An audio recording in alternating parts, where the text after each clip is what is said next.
Bismillahirrahmanirrahim.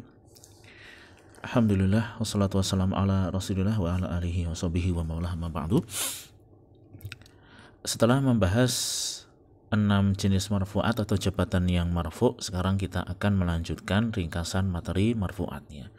Di kitab Al-Muyassar dapat dilihat di halaman 49 sampai halaman 50. Jadi marfu'at yang pertama dan marfu'at kedua itu fa'il dan naibul fa'il, ya. Marfu'at ini merupakan komponen dalam jumlah fi'liyah atau jumlah yang diawali oleh fi'il atau kata kerja. Kalau kata kerjanya itu maklum atau kata kerja aktif, maka wajib ada fa'il, pelaku pekerjaan. Kalau fi'ilnya majhul atau pasif, wajib ada naibul fa'il.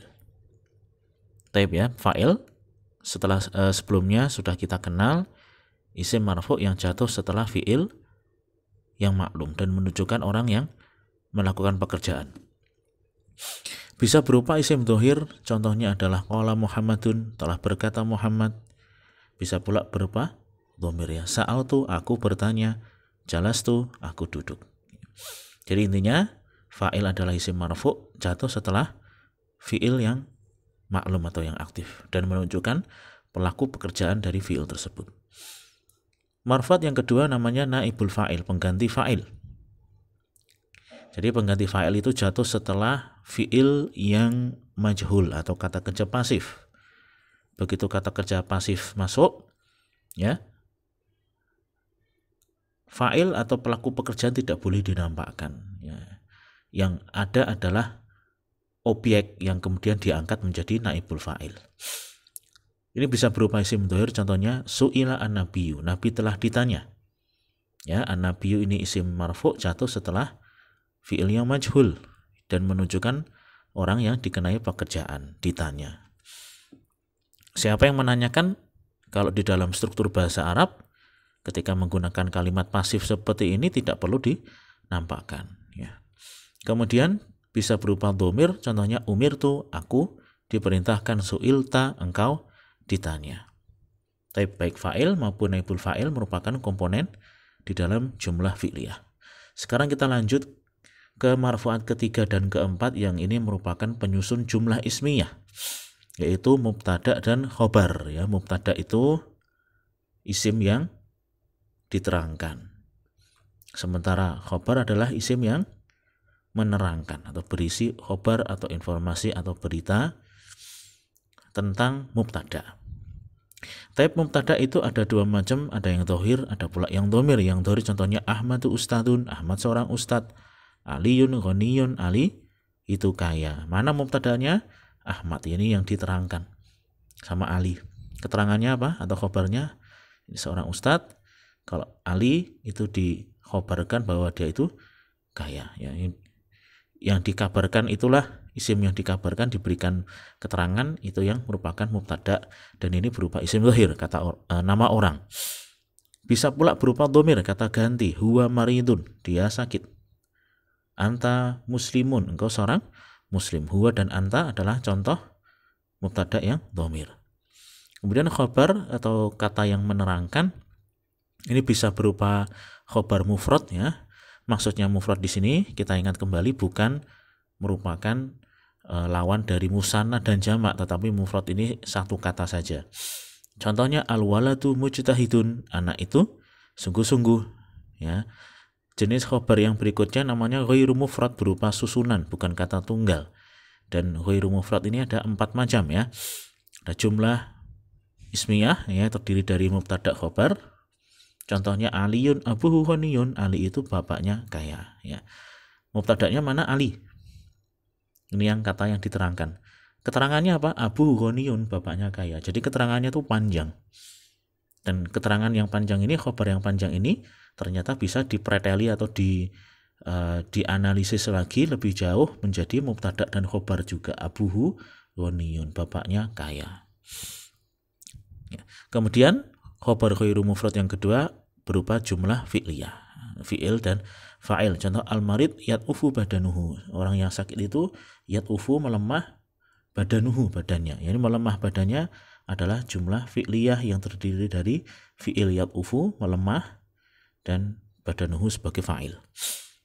Kemudian yang ketiga jar majrur, contohnya abuka fil masjidi, bapakmu ada di masjid. Ya. Kata yang diterangkan atau mubtada'nya adalah abuka, yang menerangkan fil masjid, menunjukkan keterangan di manakah dia berada. Dan itu terdiri dari dua kata, fi dan al masjid. Kemudian yang keempat, khobar yang berupa susunan adalah dzaraf, ya, plus isim majrur setelah dzaraf. Al ustadu amamal baiti, ustad itu ada di depan rumah, ya. Mana khobarnya? Amamal baiti. Tapi ya ini marfuat ketiga dan empat, ya. Mubtada dan khobar ini harus ada di dalam susunan jumlah ismiyah karena penyusunnya ini. Tapi kita lanjutkan lagi, marfuat yang kelima dan enam ini merupakan modifikasi dari jumlah ismiyah, ya, dimasuki kana atau inna. Yang kemasukan kana, ya. Dan di sini dijelaskan bahwa kana itu bisa isim kana, ya. Mubtada yang kemasukan kana itu bisa berupa isim dhohir, bisa pula berupa isim dhamir, ya. Yang dhohir contohnya kana Allahu azizan, adalah Allah maha perkasa. Yang berupa dhamir kuntu maridon, ya.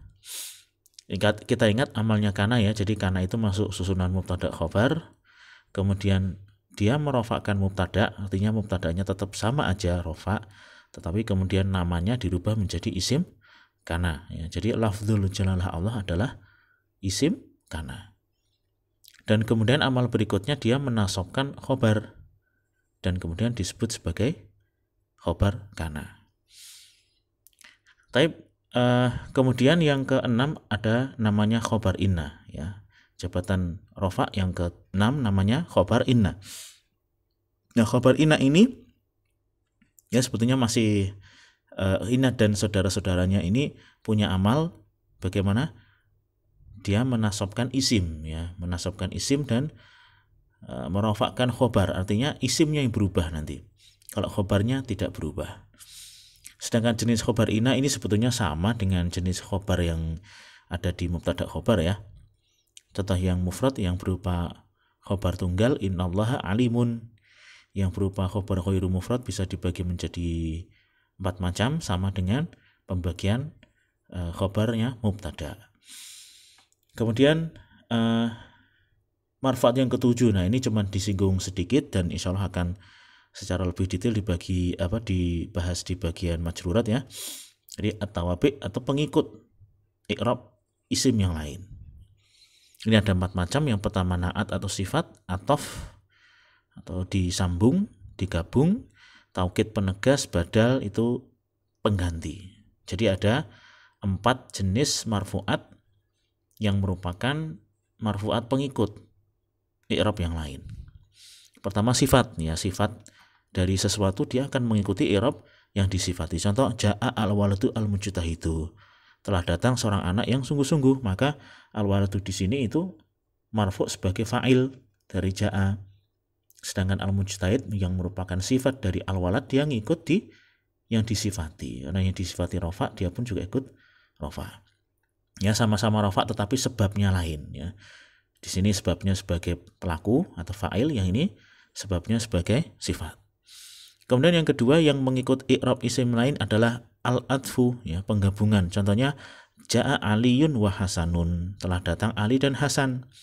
Dua-duanya sama-sama datang, tetapi dalam struktur bahasa Arab, Ali yang terletak langsung setelah ja'a ini sebagai pelaku pekerjaan atau fa'il, kemudian Hasan itu pengikut, ya, karena ada huruf waw, ya. Dan yang mengikut ini i'rabnya mengikut terhadap yang diikuti. Kemudian yang ketiga namanya taukid penegas, ja'a al-amiru nafsuhu, telah datang sang pimpinan, nafsuhu dia sendiri, ya. Kemudian yang keempat namanya badal, badal itu pengganti atau alias, ya, atau nama lain. Ja'a Muhammadun Rasulullah, telah datang Muhammad yaitu Rasulullah. Jadi Rasul ini badal dari Muhammad, ya. Jadi ikut-ikutan rofa. Tapi demikian yang bisa kita sampaikan. Subhanakallahumma wa bihamdik, asyhadu an la ilaha illa anta astaghfiruka wa atubu ilaik. Assalamualaikum warahmatullahi wabarakatuh.